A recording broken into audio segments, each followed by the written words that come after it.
Hello friends, welcome to exam stock guys. आप सभी का हार्दिक स्वागत है आपके अपने यूट्यूब चैनल एग्ज़ाम स्टॉक पर। तो जैसा कि गाइस मैं आप सभी के लिए daily previous year question bank लेकर आता हूं। इस सेशन में मैं आपके साथ ग्रुप डी और एनटीपीसी में जो प्रीवियस ईयर में आए हुए क्वेश्चन वो सारे मैं इस सेशन में डिस्कस करता हूं। तो इस सेशन को आगे बढ़ाते हुए आज मैं आपके साथ इस सेशन का पार्ट 8 डिस्कस करने जा रहा हूँ, जो कि आपके एग्जाम पॉइंट ऑफ व्यू से बहुत ज़्यादा इंपॉर्टेंट है। तो बिना देरी हुए फटाफट से अपने सेशन की ओर बढ़ते हैं और देखते हैं गाइस आज के सेशन में आप सभी के लिए कौन कौन से महत्वपूर्ण प्रश्न होने वाले। तो गाइस आज का अपना जो पहला प्रश्न है जिसमें आपसे पूछा जा रहा है, कॉस्मिक शोर के कारण होते हैं। Cosmic noise is caused by. आपसे पूछा जा रहा है जो कॉस्मिक नॉइज है वो किसके कारण होता है। पहला ऑप्शन है बिजली का निर्वहन, दूसरा ऑप्शन है शोर विस्फोट, तीसरा ऑप्शन है दूर के तारे, या फिर चौथा ऑप्शन है औद्योगिक, जिसे इंग्लिश में बोलते हैं पहला option lighting discharge, solar eruptions, या फिर डिस्टेंस स्टार्स, या फिर इंडस्ट्रियल। फटाफट से बताइए कॉस्मिक नॉइज किसकी वजह से होता है। आपके पास मात्र 5 सेकंड है, फटाफट से इसका उत्तर हमारे कमेंट बॉक्स में दीजिए। तो गैस जो इसका राइट उत्तर होगा वो होगा दूर के तारे, जिसे इंग्लिश में बोलेंगे डिस्टेंट स्टार्स। डिस्टेंट स्टार की वजह से कॉस्मिक नॉइज होता है। बहुत ज़्यादा इंपॉर्टेंट क्वेश्चन है आपके पेपर पॉइंट ऑफ व्यू से। फिजिक्स के सेक्शन में ये क्वेश्चन देखा जाता है हर साल। नेक्स्ट प्रश्न की ओर बढ़ते हैं जिसमें आपसे पूछा जा रहा है, औषधि विभाग इनमें से किस मंत्रालय के अंतर्गत आता है। Department of pharmaceuticals comes under which of these ministries. पहली मिनिस्ट्री है स्वास्थ्य मंत्रालय, दूसरा है रासायनिक और उर्वरक मंत्रालय, तीसरा है खाद्य प्रसंस्करण मंत्रालय, चौथा है उपभोक्ता मामलों का मंत्रालय। इंग्लिश में बोले तो मिनिस्ट्री ऑफ हेल्थ, दूसरा है ministry of chemical and fertilisers, तीसरा है मिनिस्ट्री ऑफ फूड प्रोसेसिंग, चौथा ऑप्शन है मिनिस्ट्री ऑफ कंज्यूमर अफेयर्स। फटाफट से इसका उत्तर दीजिए हमारे कमेंट बॉक्स में। आपके पास मात्र 5 सेकंड है इसका उत्तर देने के लिए।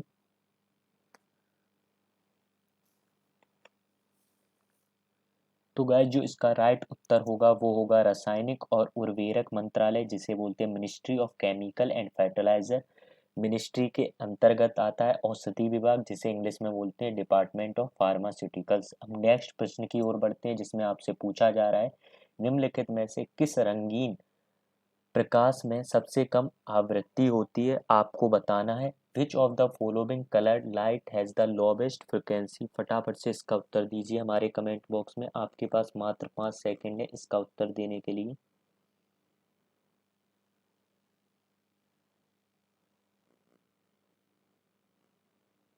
तो गाइस जो इसका राइट उत्तर होगा वो होगा रेड। रेड कलर के अंदर सबसे कम फ्रिक्वेंसी होती है, जिसे हिंदी में बोले तो आवृत्ति होती है। वही मैंने आपके सामने स्क्रीन पर एक फोटो लगाई है वेवलेंथ इंटरवल की। आपको पता है जो फ्रिक्वेंसी और इंटरवल आपस में इन्वर्सली प्रोपोर्शनल होते हैं। जिसकी वेवलेंथ ज़्यादा होगी उसकी फ्रिक्वेंसी सबसे कम होगी।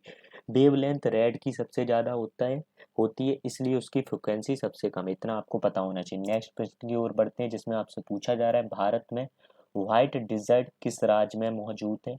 इन which state is white desert present in India. Gujarat, Tamil Nadu, Jammu और कश्मीर, या फिर सिक्किम। गुजरात, तमिलनाडु, जम्मू एंड कश्मीर, या फिर सिक्किम। आपको बताना है जो व्हाइट डेजर्ट है वो कौन सी जगह पर है।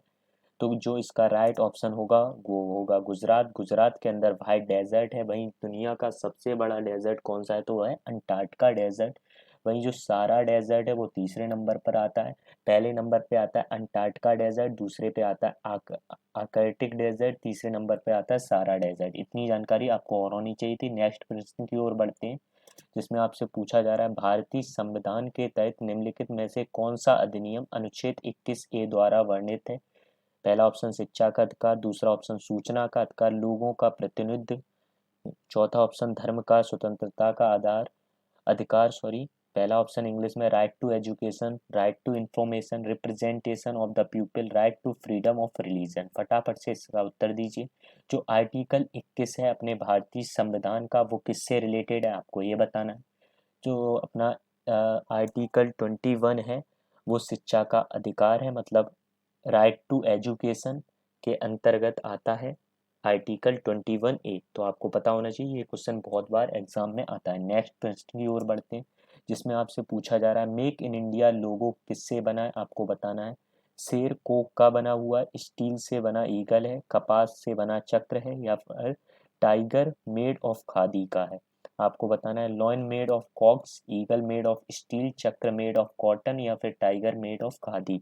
फटाफट से इसका उत्तर दीजिए हमारे कमेंट बॉक्स में। मेक इन इंडिया का जो लोगो है वो किससे बना हुआ है, आपको बताना है।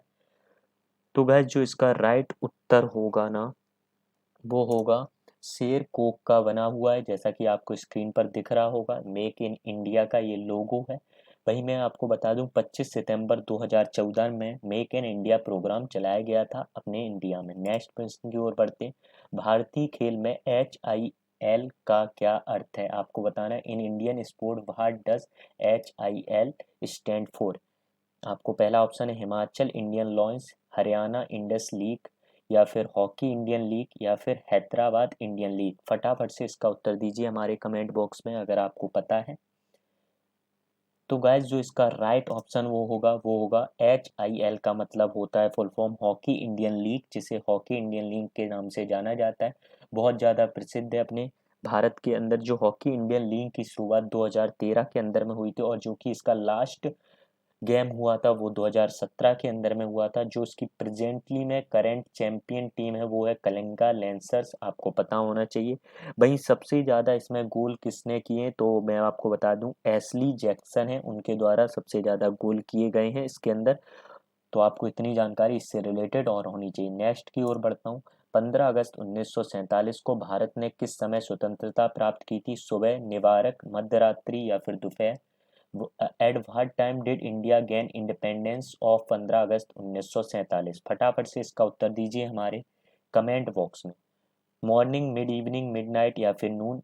आपको बताना है क्या राइट उत्तर होगा। तो इसका जो राइट उत्तर होगा मध्य रात्रि में भारत को स्वतंत्रता मिली थी 15 अगस्त 1947 के अंदर। बहुत ही ज़्यादा इंपॉर्टेंट क्वेश्चन है ये, बहुत बार एग्जाम में आता है। नेक्स्ट प्रश्न की ओर बढ़ते हैं। WLAN का क्या फुल फॉर्म होता है? आपको बताना है what does WLAN stand for? पहला option wireless local area network, wide local area network, bind light atmospheric nature या फिर वायरलेस लोकल एरिया नोड। फटाफट से इसका उत्तर दीजिए। WLAN का फुल फॉर्म क्या होता है आपको बताना है।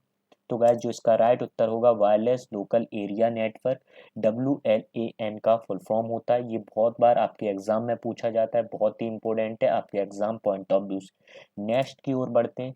सबसे प्राचुर मात्रा में दहनशील प्राकृतिक गैस कौन सी है? आपको बताना है which is the most evident combustible natural gas? Propane, methane, ethane या फिर ब्यूटेन? आपको बताना है जो सबसे ज्यादा दहनशील प्राकृतिक गैस कौन सी है या फिर कम्बस्टेबल नेचुरल गैस कौन सी है? तो गैस जो इसका राइट उत्तर होगा वो मीथेन। मीथेन सबसे ज्यादा कम्बस्टेबल नेचुरल गैस है। इसका फॉर्मूला होता है CH4, ये भी आपको पता होना चाहिए। नेक्स्ट प्रश्न की ओर बढ़ते हैं जिसमें आपसे पूछा जा रहा है भारत में सबसे बड़ी मीठे पानी की झील कौन सी है? डल झील, थोल झील, पुष्कर झील या फिर वुलार झील? आपको फटाफट से इसका उत्तर देना है हमारे कमेंट बॉक्स में। Which among the following is the largest fresh water lake in India? Dal lake, Thol lake, Pushkar lake या फिर वुलार लेक? फटाफट से इसका उत्तर दीजिए हमारे कमेंट बॉक्स में। तो गाइस जो इसका राइट उत्तर होगा वो होगा बुलार झील। बुलार झील जो जम्मू एंड कश्मीर के अंदर आती है वो भारत की सबसे बड़ी मीठे पानी की झील है। भाई मैं आपसे पूछना चाहूंगा भारत की जो सबसे बड़ी या फिर फ्लोटिंग लेक कहाँ पर है और उस लेक का नाम क्या है? बहुत बार वो भी आपके एग्जाम में पूछी जाती है। जो फ्लोटिंग लेक है वो है मणिपुर के अंदर, लोकतक लेक के नाम से जानी जाती है। वही इंडिया की हाईएस्ट लेक कौन सी है जो सबसे ऊंचाई पर है? तो वो सिक्किम के अंदर है जिसका नाम आता है चोलम लेक। इतनी जानकारी आपको इस क्वेश्चन से और होनी चाहिए थी। नेक्स्ट प्रश्न की ओर बढ़ते हैं जिसमें आपसे पूछा जा रहा है प्रसिद्ध ऊंट व्यापार कार्यक्रम इस वार्षिक मेले का एक हिस्सा है। आपको बताना है उदयपुर मेला, थार मेला, कुंभ मेला या फिर Pushkar Mela? The famous camel trending event is a part of this annual fair? तो आपको बताना है इसका राइट उत्तर हमारे कमेंट बॉक्स में। सबसे बड़ा ऊंटों का मेला कहाँ पर लगता है? तो वो लगता है पुष्कर मेला के नाम से जाना जाता है। ये राजस्थान के अंदर लगता है यहाँ पर। ये वर्ल्ड का सबसे लार्जेस्ट केमिकल नहीं सॉरी कैमल फेयर है, मेला है। नेक्स्ट प्रश्न की ओर बढ़ते हैं जिसमें आपसे पूछा जा रहा है राज्यसभा के रूप में भी जाना जाता है, Rajya Sabha is also known as, Rajya Sabha को दूसरे किस नाम से जाना जाता है?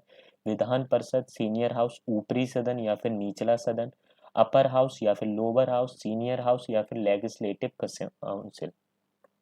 तो फटाफट से इसका उत्तर दीजिए हमारे कमेंट बॉक्स में। जो अपनी राज्यसभा है उसे ऊपरी सदन मतलब अपर हाउस के नाम से जाना जाता है, और लोकसभा को लोअर हाउस के नाम से जाना जाता है। ये भी आपको पता होना चाहिए। नेक्स्ट प्रश्न की ओर बढ़ते हैं, जिसमें आपसे पूछा जा रहा है ऑनरोलॉजी का अध्ययन क्या है। What is oneirology? The study of. Oneirology किसका अध्ययन है आपको बताना है। Gods, dreams, sleep, colour. देवता, सपने, नींद या फिर रंग। फटाफट से इसका उत्तर दीजिए हमारे कमेंट बॉक्स में। जो ऑनरोलॉजी होती है इसके अंदर किसका अध्ययन किया जाता है ये आपको बताना है। तो गाइज इसका जो राइट उत्तर होगा, सपने का अध्ययन किया जाता है ऑनरोलॉजी के अंदर। नेक्स्ट प्रश्न की ओर बढ़ते हैं, जिसमें आपसे पूछा जा रहा है 1896 में आयोजित पहले आधुनिक ग्रीष्मकालीन ओलंपिक खेलों का मेजबान शहर कौन सा था। आपको बताना है एथेंस, पेरिस, लंदन या फिर एम्स्टर्डम। तो गाइस जो इसका राइट उत्तर होगा वो होगा एथेंस। पहली बार जो आधुनिक ग्रीष्मकालीन ओलंपिक खेल किए गए थे, मॉडर्न समर ओलंपिक गेम्स 1896 में पहली बार आयोजित किए गए थे, वो भी कहाँ पर, एथेंस। कहाँ पर आता है, जो ग्रीस के अंदर आता है। इतनी जानकारी आपको इस प्रश्न से और होनी चाहिए थी। Thank you class. अपनी क्लास यहीं पर समाप्त होती। कल अपन फिर मिलेंगे इसी टाइम पर। अगर क्लास आपको अच्छी लगी हो तो लाइक कीजिए और लोगों तक शेयर कीजिए। Thank you everyone. कल फिर मिलते हैं अपन इसी टाइम पर। Thank you class.